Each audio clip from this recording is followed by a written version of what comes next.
Hello, my name is Bradley Asato. My name is Blaze Ouchi. I'm Galileo. My name is Pierce Mundell, and I'm the Pope. Today we'll be talking about the science versus religion debate. We're all juniors at Kalani High School taking world history. Today we would like to educate you, the viewers, on different points of views on the situation and try to show you the true intentions behind these arguments. Here we have Galileo, an Italian astronomer that was taken to trial by the Roman Catholic Church for his conflicting beliefs on the universe. They settled with a silence agreement, but that sparked the now famous science versus religion debate. Galileo and the Pope will have a friendly discussion talking about their views on the science versus religion argument in Rome, Italy, 1633, trying to give us, the viewers, a deeper perspective on the tensions and rivalry for years. Alright, let's start with the first question. What is your point of view on the origin of the universe? That's a good question.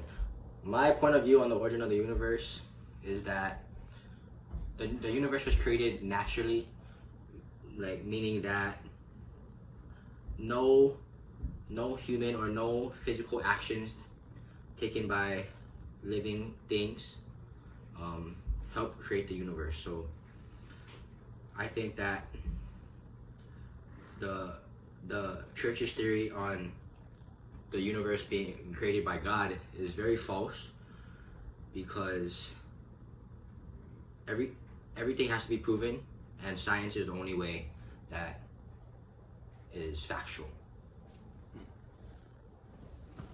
Well, personally, I believe that and as many believe, that God, our Savior, has created this wonderful universe and He has made us the center of the universe, the earth, and all the people. He made us to be a civilized community of faith towards Him, and and I believe that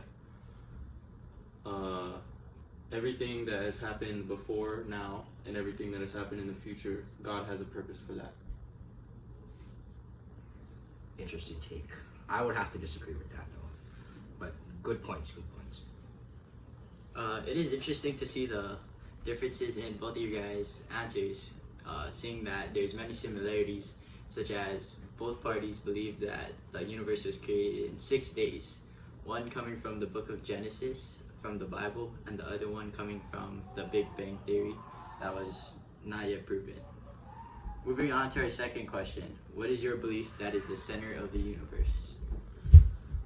I believe that the center of the universe is the sun. This is because the sun has a bigger gravitational pull than any other planet, any other planet in the solar system.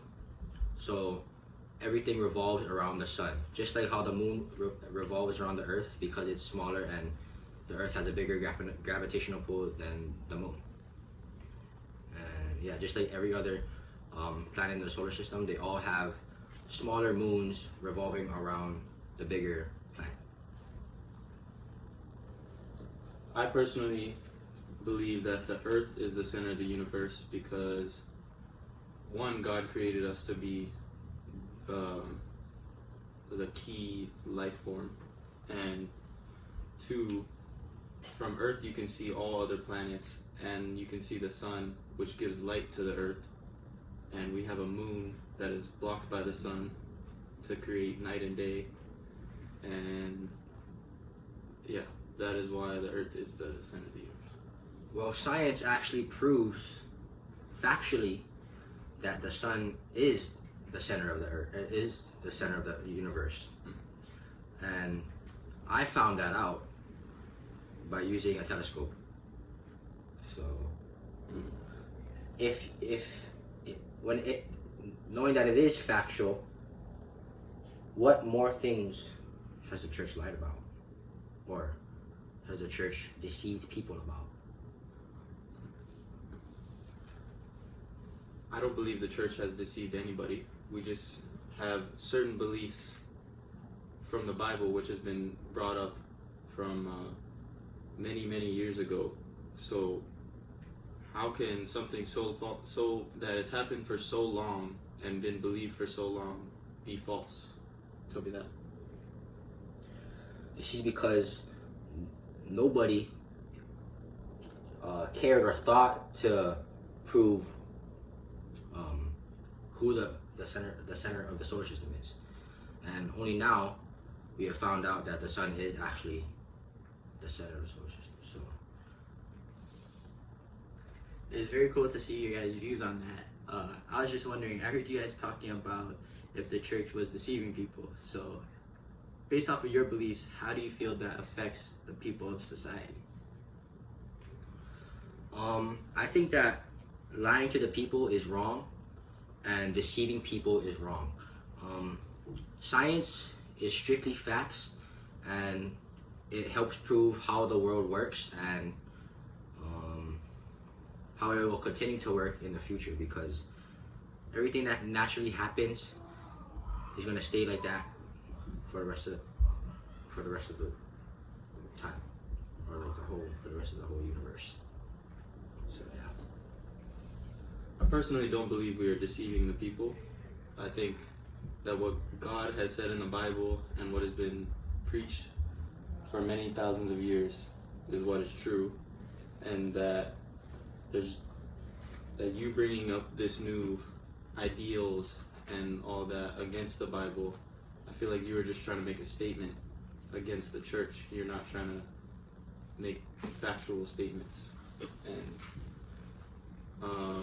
I think that the church gives people a thing to believe in and gives people hope, no matter whether it's true or not. But it gives them a sense of safety when they think of God and when they think of the church. I personally don't want to just make a statement on how the church is wrong. I believe in some of the things you guys say, but I'm just using science. I'm just proving why the church was wrong about the heliocentric theory. And I would never want to put someone else's way of living down just because of one false statement. Going to what you guys are talking about how Pierce or the Pope was saying that it gives people safety in God. I was just wondering, by the teachings of the church, how does that affect the way people live their life compared to, like, if they don't believe in God, how would people that don't believe in God live compared to people that follow by God's rule? Are you trying to say people who don't follow God and people who do follow God, what's the difference? Like, what is the difference on how they would act and live their life? Ooh, I think that's a good question. I think that people who follow God have a way of life, but if you follow science, you wouldn't have to have that faith, that worry that something could be false. Like with the Earth being the center of the solar system, that would be proven to be that was false. So if you don't live by God and you live by like science or like what you know, you wouldn't have these second thoughts or like guesses about what's wrong and what's right. I feel like if you live by God and through God, you believe and you have faith in what the church is teaching you. And it's not only about evolution and how the world was made that's taught in the Bible. It's also taught about how you should live life and how, what is right and what is wrong. Like the Bible teaches you to be kind to others and love those as you want to be. But if you don't follow the Bible, you'll likely get caught up in satanic activities like sinning, and those will likely lead you down the wrong path where the Bible would keep you safe. And you don't have to second guess it, because God is our Savior, and He keeps people who believe in Him safe. That was a very good conversation, guys. So in conclusion, what I got from that was the argument between Galileo and the Pope shows how hard it was for scientific ideas in the past to be accepted when they went against old religious beliefs. Galileo's support for the idea that the Earth revolves around the sun clashed with the Church's beliefs that the Earth was the center of the universe. This conflicting highlights that struggle the difference between science and religion, also helped push for a little bit more scientific thinking and acceptance when it came to new ideas. Listening to both sides was a very big part in the rivalry and makes it a great, interesting argument to say the least. Hopefully you as viewers are able to pick up some good points and give some opinions on your century-long debate. I just want to say one more thing. Subscribe to this YouTube channel. And on here we have safe, welcoming debates. So thank you. Thank you for having me. Thank you for having a civil conversation. Of course. Ew, that was a good one.